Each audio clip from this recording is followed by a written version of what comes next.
নভেম্বরের 15 তারিখ ভোরে প্যারাগুয়ের এগেনস্টে ম্যাচ দিয়ে আবার আর্জেন্টিনা মাঠে ফিরতেছে। প্যারাগুয়ের এগেনস্টে ম্যাচ প্যারাগুয়ের মাঠে খেলা হবে, অর্থাৎ আর্জেন্টিনার জন্য এওয়ে ম্যাচ। তো আর্জেন্টিনা লাস্ট যে ম্যাচটা খেলছিল, অর্থাৎ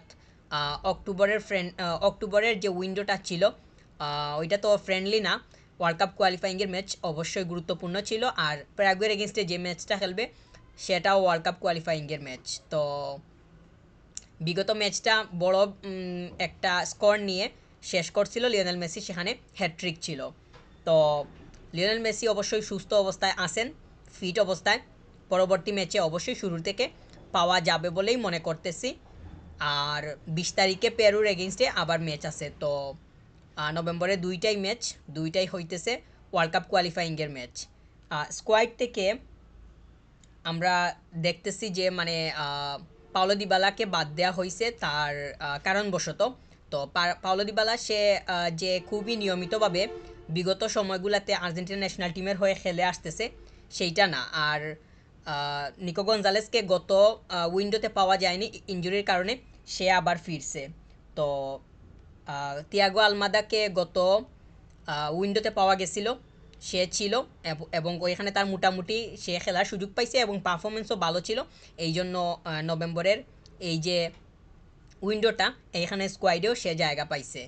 আর আলেহান্দ্রো গার্নাচো সে তো গত উইন্ডোতে ছিল না, তার ইনজুরির সমস্যা ছিল, ম্যানচেস্টার ইউনাইটেড তাকে ছাড়ে নাই। তো নভেম্বরের উইন্ডোর জন্য সে অফিসিয়ালিভাবে স্কোয়াডে আছে।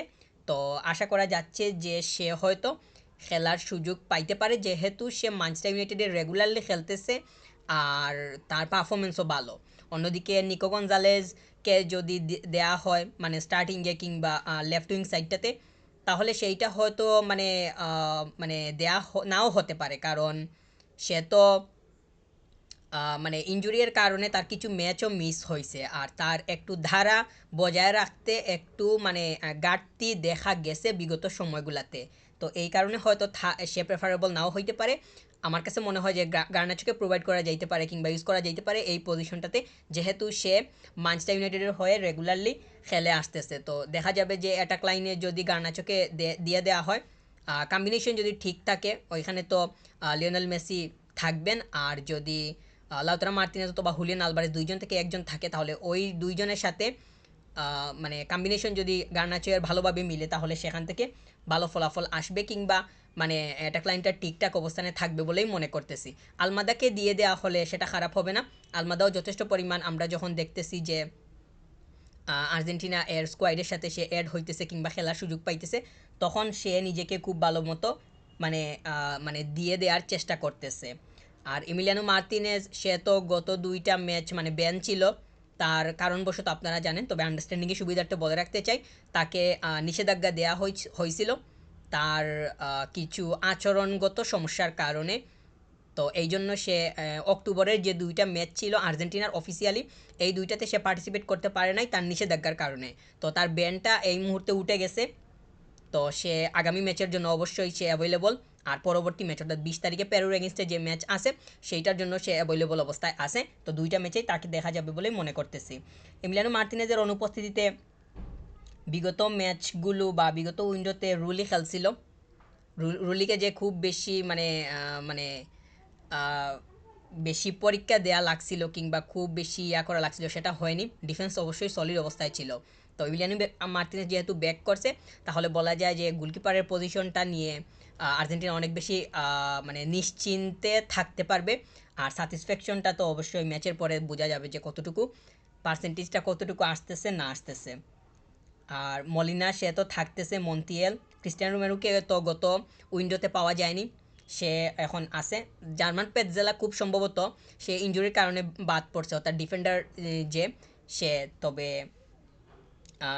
মানে লিসান্দ্রো মার্তিনেজ সে আছে ম্যানচেস্টার ইউনাইটেডের হয়ে, সে রেগুলারলি ম্যাচ খেলতেছে এই সিজনে।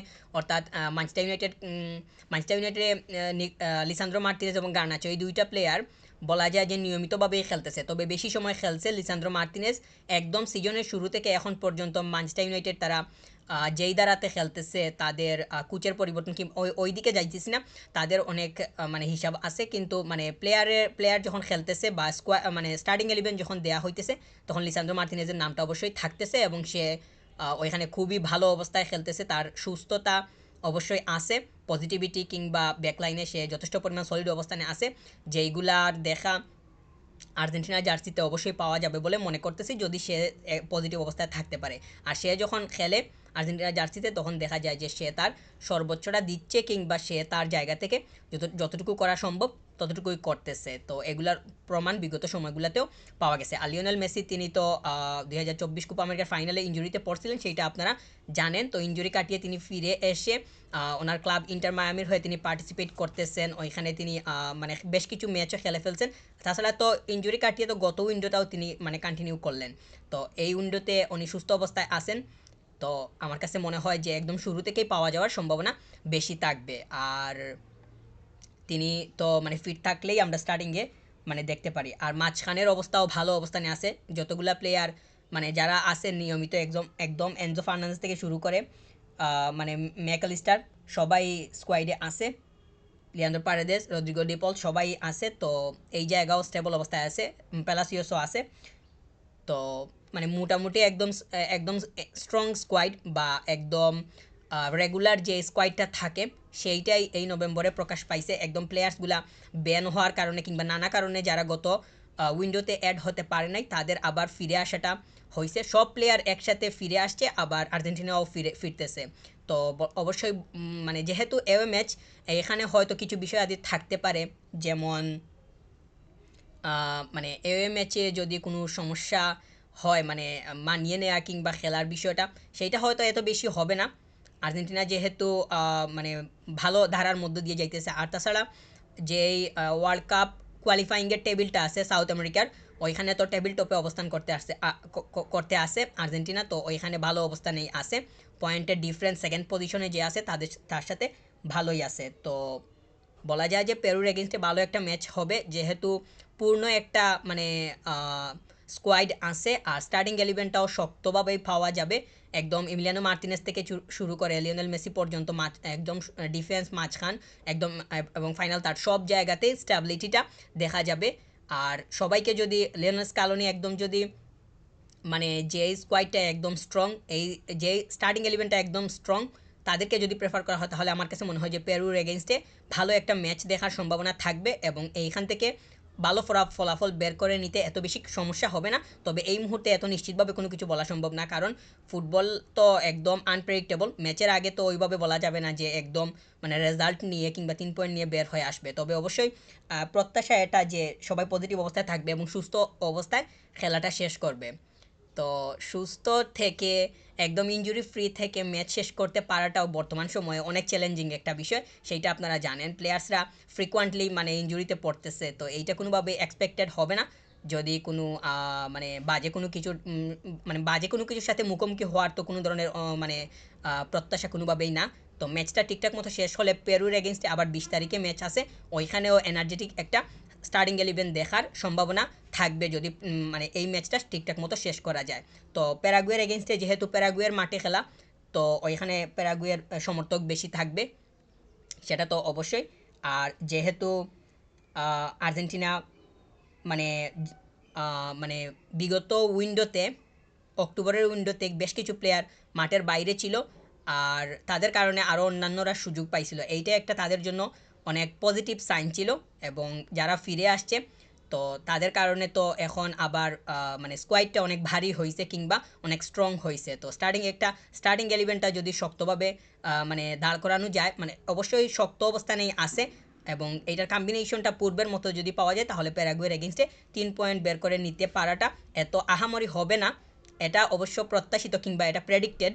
তবে নিশ্চিতভাবে তো কোনো কিছু বলা সম্ভব না, দেখা যাক। 15 তারিখে ভোরে ম্যাচ আছে, সুস্থ অবস্থানে থেকে সুন্দরভাবে খেলা পরিচালনা করাটাই এখন মুখ্য উদ্দেশ্য। আর 3 পয়েন্ট তো অবশ্যই বের করে নিতে হবে যদি পয়েন্ট টেবিলের উপরের অংশটা হল করতে চাওয়া হয়, তো সেটা হবে বলেই মনে করতেছি। নিকো পাজকে আমরা বিগত উইন্ডোতে দেখছিলাম সে সিরিয়াল লিগে খেলতেছে, অর্থাৎ ইতালিয়ার ফার্স্ট টায়ার লিগে সে খেলতেছে, তো সে আবার ডাক পাইছে। এটা তার জন্য অবশ্যই পজিটিভ সাইন। সে যদি খেলার সুযোগ পায় মানে এই উইন্ডোতে মোটামুটি যদি দুইটা ম্যাচ মিলিয়ে, অর্থাৎ 15 তারিখ এবং 20 তারিখে যে ম্যাচ আছে দুইটা মিলিয়ে যদি সে মোটামুটি 20 থেকে 30 মিনিট খেলার সুযোগ পায়, আমার কাছে মনে হয় যে এটাও তার জন্য অনেক বেশি বেনিফিশিয়াল হবে পরবর্তী উইন্ডোতে তাকে মানে এগিয়ে রাখা না রাখার ক্ষেত্রে। আমরা দেখতেছি যে যেই প্লেয়ারটাকে স্কলানি মানে দলে নিয়ে আসেন এবং ওই প্লেয়ারটা যদি পারফর্ম করে তাহলে পরবর্তীতে ও এমনিতেই দলে চলে আসে, মানে পারফরমেন্সটাই কথা বলে। তো লিওনেল স্কালোনির কাছে এই বিষয়টা অবশ্যই গুরুত্ব পায়। নিকো পাস সে মানে ভালো যদি করতে পারে, এখানে যদি সুযোগ পায় তাহলে সেইটা মানে তার জন্য অনেক বেশি মানে লাভজনক বিষয় হবে। আর তার আমার কাছে মনে হয় যে এই উইন্ডোতে সুযোগ পাওয়ার সম্ভাবনাটা একটু কম। কারণ হচ্ছে এখানে Julian Alvarez, Lautaro Martinez, Lionel Messi, তারপর মানে গার্নাচো, তারপর আলমাদা, এতগুলা অপশন থাকার পরেও তাকে যে মানে প্রেফার করাটা এটাও হয়তো একটু টাফ হইতে পারে। তবে মানে মানে স্কোর যদি একটু সন্তোষজনক থাকে তাহলে ম্যাচের মধ্যে মানে তাকে দেখা যাওয়ার সম্ভাবনা থাকতে পারে। আর তাছাড়া সে যে শুধু অ্যাটাক লাইনেই কন্টিনিউ করতে হবে এমনটা না, মিডফিল্ডেও সে মানে মানে খেলাটা চালাতে পারে। আমরা দেখছি যে লিওনেল স্কালোনি এই ধরনের মানে ডিসিশনে যান, তো ভার্সেটালিটির একটা বিষয় আছে। তো যেহেতু মানে গত উইন্ডোতে যারা ছিল না তারাও এই উইন্ডোতে দলের সাথে অ্যাড হয়েছে, তাহলে বলা যায় যে প্যারাগু এবং পেরু দুইটা দলের এগেনস্টেই ভালো দুইটা ম্যাচ দেখা যাওয়ার সম্ভাবনা থাকবে। আর প্লেয়ার্সগুলা যাতে মানে ফিজিক্যালি একদম মানে ফিট থেকে দুইটা ম্যাচ শেষ করতে পারে সেইটাই হইতেছে অনেক বড় একটা মানে এক্সপেক্টেড বিষয়। আর সেটা মানে সেটার দেখা পাওয়াটাও মুখ্য হবে। প্যারাগুর এগেনস্টে যেহেতু এওয়ে ম্যাচ, তাদের মাঠে খেলা, সেইখান থেকে পয়েন্ট 3টা বের করে নেওয়া একটু কষ্টজনক হইতে পারে। তবে পয়েন্ট বের যদি মানে টিম পজিটিভ অবস্থায় থাকে, কম্বিনেশন মানে কানেকশন সব কিছু যদি একদম বাস্তবায়ন করতে কোনো ঝামেলা না হয় তাহলে 3 পয়েন্ট বের হয়ে আসতে এত বেশি সমস্যা হবে না। আর এইটা ঠিকঠাক মতো শেষ করতে পারলে তারপরেই হইতেছে পেরুর এগেনস্টে 20 তারিখের ম্যাচ।